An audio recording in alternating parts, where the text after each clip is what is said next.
Hello my little love muffins, welcome to another installment of In Depth, a show where we analyze gaming concepts and lore. And today I want to turn our attention to the new Crash remaster that just recently dropped. Now Crash Bandicoot, the Insane Trilogy, is a great game. It has loads of nostalgic ties to me that brings me back to the brighter days of my lonely childhood by rebuilding the original Crash trilogy. And it worked out tremendously. I mean, the visuals are amazing. The revamped characters are even more lovable now than they've ever been. I love Coco's new design. And the music, while not great at some parts, was in good quality. However, there is one glaring issue that I have with the game that I feel too many people either overlook or forgive way too much. And honestly, I'm surprised not that many people are talking about it. And no, I'm not talking about the fact that Coco has different death animations from Crash, though I will admit that is kinda odd. No, instead I'm talking about the issue with control and difficulty. So today, instead of doing a regular review like I had originally intended, I thought we'd take a step back and look at this one glaring issue that I have with the game and figure out if this is just me tripping or if I really am onto something. And I think the best way to start this off is to talk about my first impressions. So while I was initially playing the original game, as you can see in my Let's Play, I made a few comments about the controls and how sometimes I miss jumps I feel like I shouldn't have missed. In exchange, she becomes us. Like, is it just me? Like, am I just sucking it up, or is this guy like harder to kill than the original? Like, I'm really. Now, granted, I was Let's Playing, so I mostly played it up for the lows, but deep down I really felt like there was something off about them. So when I completed the first Crash game, I took a bathroom break and looked at some YouTube videos to see if anyone else noticed this. And that's when I saw that some of my favorite YouTubers had made some videos about the game, particularly Ant Dude's video and Cadicarus's video with Some Call Me Johnny. Cadicarus's video, ugh, say that so wrong. Curse my American accent. Now all three of these guys I adamantly respect. I've always held their opinions among other YouTubers in high regard. I mean, for years I used to think that their word was gospel in terms of gaming. Heck, in a sense, I still kinda do. So when I watched their videos, they were basically saying that this control issue I felt might be because I'm used to how the old games felt, and in time I'll adjust. While not 100% accurate, Crash controls just like he did back in the day, and even a little bit smoother. To be fair, it may be that the game just does a bit of a better job with visual cues, but Crash 1 is nowhere near as difficult as the PS1 version. Jumps are a little bit trickier to pull off this time since timing has to be more on the nose than ever. And yeah, it took me about 3 or 4 stages in Crash 1 to get the controls down, but once I did, oh my god, I f***ing loved them. So when I heard that, I was all like, alright, cool, I get it. I mean, this was my first franchise. I played these games for years. Naturally, some of my timing might be off. Alright, that makes sense. I'm just tripping. So with that in mind, I went back and started playing through Crash 2, and it was relatively difficult, to say the least. I mean, it wasn't Dark Souls hard, cause that's stupid, but it was still tough. And I felt like a good chunk of my deaths was due to the control. Okay, Mr. Producer, hi. Yeah, it's me. I'm talking to you right now. Can you please stop editing footage of me dying a lot, like over and over? Like, I get it. I'm not exactly the best at the game. You don't have to keep showing that over and over. No. See, that's exactly what I'm talking about. Look, I don't appreciate you interrupting. Will you let me? Can I just? You're really acting to get on my. I'm about to. Fine. I get it. I'm not the best. I suck when it comes to games. But it bothers me how many times I died and it genuinely wasn't my fault. So can you please stop showing me footage of dying over and over for like 5 minutes, or however many minutes is left in this video. And please just let me explain what is wrong with these controls. Can you do that for me, please? I hate you. Now, there's this video floating around that talks about how this control issue is due to the fact that Crash falls slightly faster than in the original. And yeah, totally. That's the issue. That's why everything feels off. because you fall 0.42 seconds faster. Like, it messes with your cognitive response, and the jumping speeds messes with your perception of distance. Like, I'm pretty sure there was a game theory about, jumping speeds and your reasonable reaction times of the human body, or maybe not. I don't know. It's been a while since I've seen a game theory. But seriously, if that was the one glaring issue I had with this game, this video would not be a thing. I would have just done a review or something to that effect. But that's simply not the case. Rather, I think this control issue is from the way the platforms are made, which, to be fair, this video did address a little bit, but allow me to go a little bit further.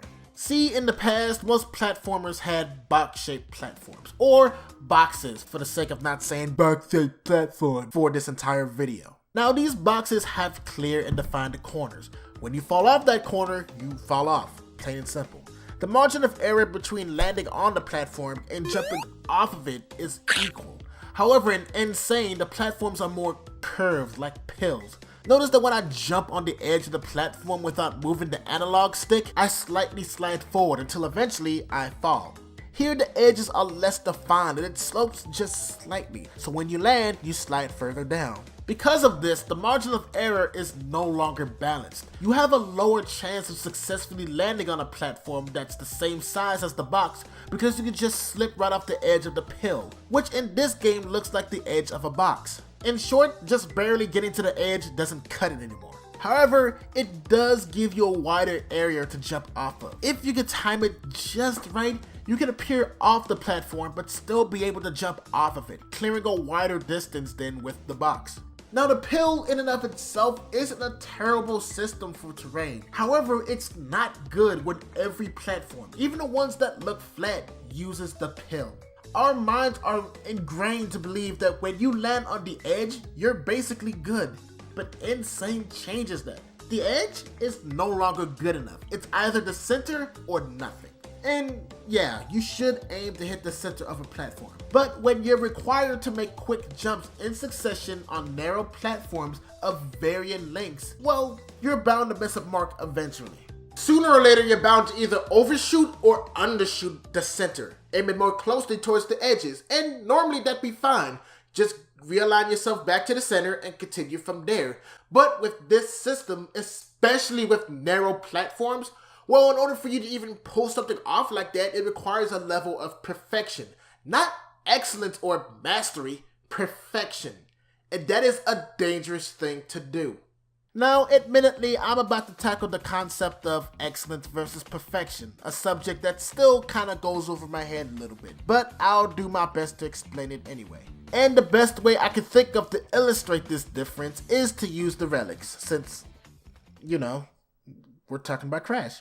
Now, for the most part, gold relics require you to have some sort of mastery over the level, but it gives you a little room for error, so you can mess up a little and still get the relic. It's still an accomplishment, but it's more accessible, and it's less frustrating because you know you can afford to mess up a little. Then there's the that are the platinum relics. I am convinced that these are spawns of Satan. Why? Because they require near perfection with little to no room for error. If you mess up even once, you're not going to be able to get the relic. Unlike the gold relics, they require you to do it one specific way, the right way, and anything outside of that is wrong. Now, the reason I bring this point up is because I believe the pill, at least in this case, promotes perfection over mastery or accomplishment. I mean, it's slight, but it's still there. You have very little room for error with this system of terrain. You have to make sure you're hitting the center of the platform, meaning that you're going to have to jump a very specific way in order to minimize your chance for error, which is not something everybody can do. And that, at its core, is where this issue of control and difficulty lie. Typically, I consider it bad design if a game is based on perfection rather than mastery. Now, that does not mean that you should just go and make games easier to appease the people who are not great at games. Again, this idea is kind of tough to tackle. And besides, what makes games fun is the challenge that you get from them. But with perfection, it can give a lot of players an unfair challenge. and when something's too hard, you're not gonna want to play it. And I guess you could say that's why Caddy or Ant Dude don't really see this as an issue. While they're not exactly pro gamers, they do play games at a high level, higher than average anyway, so they're more likely to adhere to the challenge. But people like me, who are admittedly not great at games, will find this to be frustrating. Now, if you don't see this as an issue, then more power to you. I'm happy that you're able to enjoy this amazing game to the fullest. However, I do see this as an issue. That's kind of the main reason I wanted to make this video. Well, that, and I have a review series that analyzes video games, and it'd be nice to have more than one episode.